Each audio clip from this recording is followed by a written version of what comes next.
प्रभूचा गौरव असो आत्ता आणि सदा सर्वदा. आत्ता आणि सदा सर्वदा प्रभूचा गौरव असो. काल आपलं संपूर्ण लक्ष संत योसेफावरती आपण केंद्रित केलेलं होतं. ख्रिस्त सभा आज आपलं संपूर्ण लक्ष योहान बाप्तिस्ताचे वडील जखऱ्या ह्याच्यावरती केंद्रित करत आहे. आणि त्याद्वारे कशा प्रकारे माणसाने मशिहाच्या आगमनाची तयारी करायची त्याविषयी चिंतन करण्यासाठी आपल्याला पाचारण करत आहे. जखऱ्या ह्याला धूप जाळण्याचं काम देण्यात आलेलं होतं. तो याजक धूप जाळण्याच्या वेळेस लोकांचा सर्व समुदाय बाहेर प्रार्थना करीत उभा होता आणि त्याच वेळेला त्याला प्रभूचा दूत धूपवेदीच्या उजव्या बाजूला उभा असलेला दिसला आणि त्याला पाहून जखऱ्या अस्वस्थ आणि भयभीत झाला. ही अस्वस्थता, ही भीती परमेश्वराचं भय असते. अशा प्रकारचं भय माणसाने बाळगलं तरच माणसाला परमेश्वराचं दर्शन घडू शकतं. आणि मग देवदूताने त्याला सांगितलं की जखऱ्या भिवू नकोस, कारण तुझी विनंती ऐकण्यात आलेली आहे. कोणती विनंती असेल? त्या उतार वयामध्ये तो अशी विनंती करत असेल का, मला एखादं मूलबाळ दे? परंतु तो नक्कीच अशी प्रार्थना करत असेल, मला सुखी ठेव, मला समाधानी ठेव, मला तुझी कृपा दे.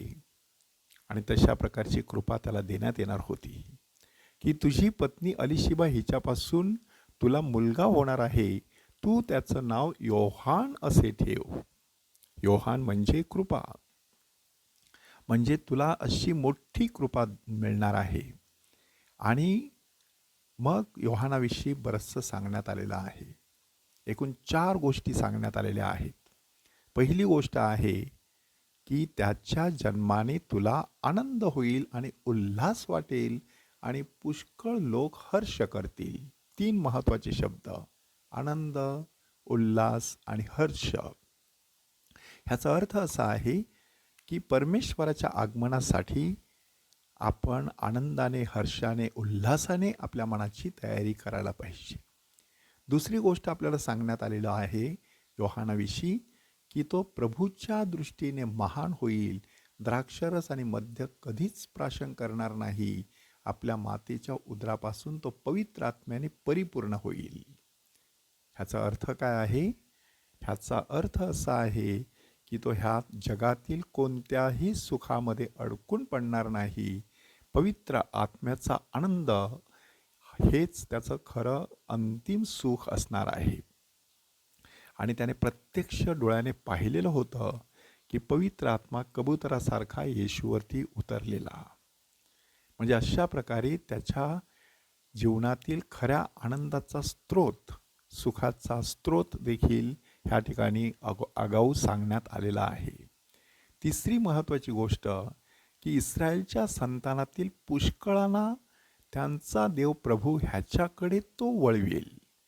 बापांची अंतःकरणे मुलांकडे आणि आज्ञाभंजक लोकांना नीतिमान जनांच्या ज्ञानाकडे वळवण्यासाठी तो प्रभूसाठी प्रजा सिद्ध करील. म्हणजे या ठिकाणी देखील योहानाचं प्रेषित कार्य स्पष्ट करण्यात आलेलं आहे. आणि ते प्रेषित कार्य म्हणजे लोकांना परमेश्वराकडे आणण्याचं. आपल्याला परमेश्वराचं दर्शन हवं असेल तर आपण देखील परमेश्वराकडे लोकांना घेऊन गेला पाहिजे. एकट्याने हा प्रवास करणं अशक्य आहे. आणि चौथी महत्त्वाची गोष्ट, तो एलियाच्या आत्म्याने आणि सामर्थ्याने त्याच्या पुढे चालेल.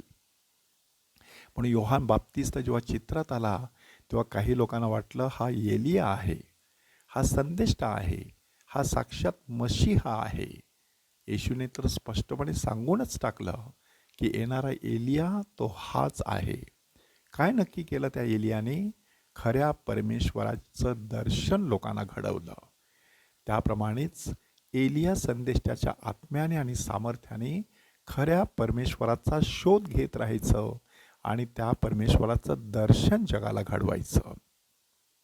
हे सगळं देवदूत सांगत असताना जखऱ्याच्या मनामध्ये मात्र दुसरेच विचार सुरू होते की मी म्हातारा आहे, माझी पत्नी वयातीत आहे, आणि मग हे कसं शक्य होईल असं त्याला वाटू लागलं. आणि देवदूताने त्याला काय सांगितलं, की मी तुला एवढा महत्त्वाचा निरोप दिलेला आहे, तू विश्वासात कमी पडलेला आहेस, म्हणून तुला ह्यापुढे बोलता येणार नाही. जखऱ्याला जणू काही ही शिक्षा करण्यात आली असं आपल्याला वरवर दिसतं आहे. परंतु ह्या ठिकाणी नक्की काय झालेलं आहे?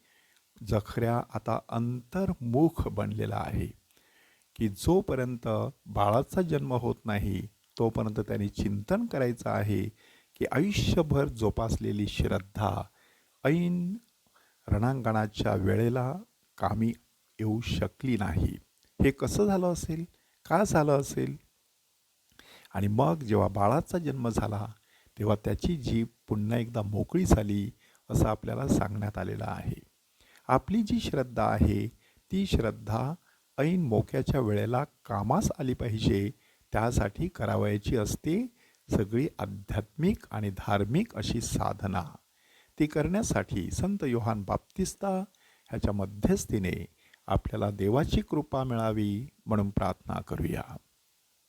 प्रभूचा गौरव असो आत्ता आणि सदा सर्वदा. आत्ता आणि सदा सर्वदा प्रभूचा गौरव असो.